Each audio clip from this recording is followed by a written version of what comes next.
वो अपने पति को कत्ल करना चाहती थी, मगर कत्ल ऐसे जो हादसा लगे, इसके लिए वो बाकायदा खूनी स्क्रिप्ट लिख चुकी थी। मोहरे अपनी अपनी जगह सेट कर दिए गए थे और वक्त अब उसे अमली जामा पहनाने का था।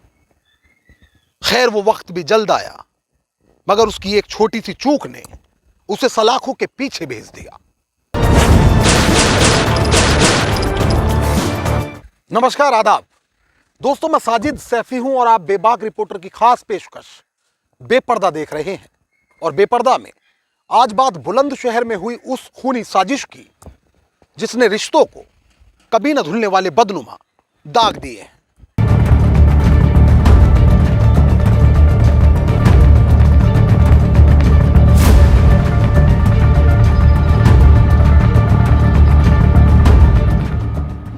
तारीख 27 नवंबर 2022, वक्त सुबह के करीब 7 बजे, स्थान बुलंदशहर का खुर्जा देहात इलाका।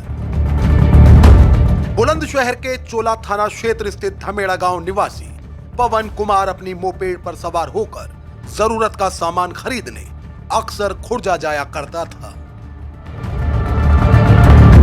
तय रूटीन के मुताबिक 26 नवंबर की शाम भी वह घर से मोपेड पर सवार हुआ और फिर खुर्जा की सिमत चल निकला। मगर आने वाले हर खतरे से पूरी तरह अनजान पवन कुमार कहां ही ये जानता होगा कि मौत आज उसके पीछे पीछे चल रही है। पवन एक कदम आगे बढ़ाता तो मौत अपने 2 कदम आगे बढ़ा देती और फिर देखते ही देखते पवन काल के गाल में समा गया। खुर्जा की देहात थाना पुलिस ने 27 नवंबर की सुबह पवन कुमार का शव रूपवास पंचगाई के पास से सड़क किनारे से बरामद किया। उसकी मोपेड पूरी तरह क्षतिग्रस्त थी, जबकि मामला पूरी तरह सीधा और साफ सड़क हादसे का था, जिसमें शक की कोई गुंजाइश नहीं थी। लिहाजा खुर्जा की देहात पुलिस रोड एक्सीडेंट का केस दर्ज करती है। वहीं अब हादसे की खबर पवन के परिजनों को भी लग चुकी थी, जबकि सूचना पर परिवार भी फौरन मौके पर पहुंचता है। मगर इसके बाद पवन का भाई शक जताता है कि मामला सड़क हादसे का नहीं बल्कि कत्ल का है। इस दौरान पुलिस पवन के शव को पोस्टमार्टम को भिजवाते हुए उसके भाई को भले जांच का भरोसा देती हो, लेकिन खुद पुलिस को अभी तक यही लग रहा था कि यह मामला सीधे सीधे सड़क हादसे का है। पुलिस की जांच क्लोजिंग की ओर बढ़ रही थी, मगर तभी इस घटना के ठीक 6 दिन बाद यानी 3 दिसंबर को इस कहानी में पहला ट्विस्ट आता है, क्योंकि आज चोला के ही धमेड़ा गांव निवासी पवन के रिश्ते के चाचा इंद्रपाल गांव से अचानक संदिग्ध परिस्थितियों में लापता हो जाता है। जहां खुर्जा की देहात पुलिस अब तक यह नहीं समझ पाई थी कि पवन का एक्सीडेंट कौन सी गाड़ी से हुआ है, तो वहीं चोला थाना पुलिस के सामने भी अब इंद्रपाल को बरामद करने की चुनौती खड़ी हो गई। खैर, चोला थाने की थाना प्रभारी पूनम जादौन ने मामले को गंभीरता से लिया और इंद्रपाल की गुमशुदगी दर्ज कर उसकी तलाश शुरू की गई। उधर खुर्जा देहात पुलिस के हाथ भी अब पवन की मौत से जुड़े कुछ अहम सुराग लग चुके थे। लिहाजा दोनों थानों की पुलिस ने एक दूसरे से कुछ अहम जानकारियां साझा करते हुए दोनों घटनाओं की कड़ियों को जोड़ना शुरू कर दिया। पुलिस अब तक यह तो जान चुकी थी कि पवन एक्सीडेंट और इंद्रपाल की गुमशुदगी में कोई गहरा कनेक्शन है, मगर क्या यह पता लगाना अभी बाकी था। खैर, पुलिस ने अपने खबरी सक्रिय किए और जल्द ही इंद्रपाल को सकुशल बरामद कर लिया। मगर इस बरामदगी के बाद जिस राज से पर्दा उठा उसने हर किसी को बहुत चक्का कर दिया, क्योंकि पवन की जान सड़क हादसे में नहीं गई बल्कि उसका कत्ल किया गया था।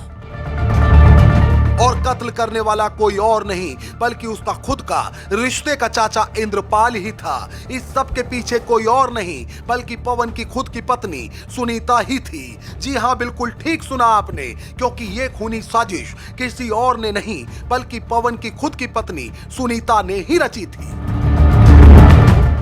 अगर बुलंदशहर पुलिस अधिकारियों की माने तो पवन की 29 वर्षीय पत्नी सुनीता के पवन के 55 वर्षीय रिश्ते के चाचा इंद्रपाल से नाजायज संबंध थे, जबकि पवन भी अब यह जान चुका था कि उसकी पत्नी उसकी पीठ पीछे वासना का गंदा खेल खेलती है। मगर पवन को इस बात का कहां कोई इल्म था कि सुनीता तो अब पवन को रास्ते से ही हटाना चाहती है। 26 नवंबर की शाम जब पवन अपने घर से मोपेड पर सवार होकर निकला तो सुनीता ने इसकी जानकारी अपने चचिया ससुर यानी पवन के रिश्ते के चाचा इंद्रपाल को दी। इंद्रपाल पवन को चोला में मिलता है और वहां वह पवन के साथ जमकर जाम छलकाता है। पवन जब नशे में हो जाता है तो इंद्रपाल अपने एक साथी को मौके पर बुला लेता है और फिर पवन के सिर पर एक वजनदार हथियार मारकर उसकी हत्या कर दी जाती है।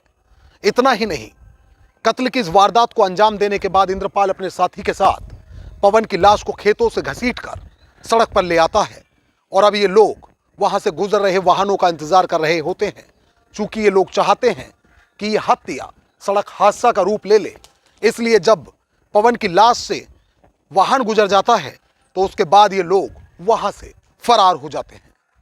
दरअसल खुर्जा की देहात पुलिस द्वारा अपनी जांच को उस वक्त मुख्तलिफ दिशाओं में आगे बढ़ाया गया जब पुलिस को घटना स्थल से कुछ दूरी पर स्थित खेतों में खून के निशान मिले थे, जबकि उन निशानों को देखकर प्रतीत हो रहा था कि खेतों से किसी को कत्ल कर उसकी लाश को घसीटते हुए सड़क तक लाया गया हो।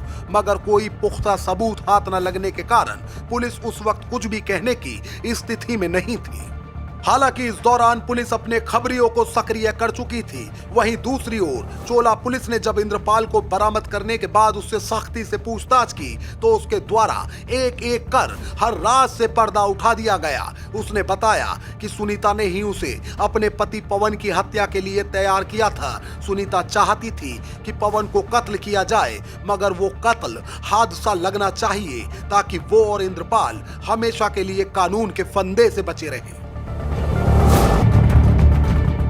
इतना ही नहीं, हवस की आग में अंधी हो चुकी सुनीता पति की मौत के बाद अपने रिश्ते के चचिया ससुर यानी इंद्रपाल के साथ ऐश की जिंदगी गुजारना चाहती थी। हालांकि चोला व खुर्जा देहात पुलिस ने जहां इनके गुनाहे अजीम को बेपर्दा कर दिया तो वहीं सुनीता और इंद्रपाल को पुलिस ने अब सलाखों के पीछे भेज दिया है। जबकि पुलिस पवन के कत्ल में शामिल इंद्रपाल के फरार साथी की अब भी तलाश कर रही है। मोहित भाटी के साथ न्यूज डेस्क, बेबाक रिपोर्टर। तो दोस्तों, फिल वक्त मुझे दीजिए इजाजत, लेकिन यदि आप बेबाक रिपोर्टर पर बेपर्दा के और भी एपिसोड देखना चाहते हैं तो हमारे चैनल को तुरंत सब्सक्राइब करिए, बेल आइकॉन दबाइए। रिपोर्ट को लेकर आपकी क्या राय है वो हमें कमेंट करके बताइए। एक नई कहानी के साथ हमारी आपसे फिर होगी मुलाकात और बेबाक रिपोर्टर पर फिर एक नया चेहरा होगा बेपर्दा। तब तक के लिए आदाब, नमस्कार, जय हिंद।